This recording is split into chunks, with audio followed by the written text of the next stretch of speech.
સાબરકાંઠા જિલ્લાના પ્રાંતિજ તાલુકાના નાની ભાગોળ પટેલ સમાજની વાડી વિસ્તારમાં આવેલ સરદાર પટેલની પ્રતિમા પર કોઈ અસામાજિક તત્વોએ રાત્રિના સમયે આવીને છાણ નાખ્યું હતું। સવારે સ્થાનિક લોકો જ્યારે ત્યાં પહોંચ્યા ત્યારે આ ઘટના સામે આવી હતી, જેને લઈ લોકોએ ભારે નારાજગી વ્યક્ત કરી હતી। આ ઘટનાને માત્ર અસામાજિક હરકત જ નહીં, પરંતુ મહાન રાષ્ટ્રીય નેતાની પ્રતિમા અને તેમની પ્રતિષ્ઠાનો અપમાન ગણાવીને લોકોમાં રોષ ફાટી નીકળ્યો હતો। ઘટનાની જાણ થતાં જ પ્રાંતિજ પોલીસ તાત્કાલિક ઘટના સ્થળે પહોંચી ગઈ હતી અને સમગ્ર પરિસ્થિતિનું નિરીક્ષણ કર્યું હતું। પોલીસ દ્વારા સ્થળ પર પ્રાથમિક તપાસ હાથ ધરવામાં આવી છે અને આસપાસના વિસ્તારોમાં લાગેલા સીસીટીવી કેમેરાના ફૂટેજ ચેક કરવાની કામગીરી શરૂ કરવામાં આવી છે।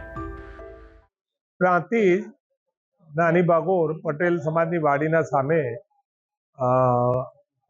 સરદાર વલ્લભભાઈ પટેલનું જે સ્ટેચ્યુ મૂકવામાં આવેલું છે એ ખૂબ ગૌરવની વાત હતી।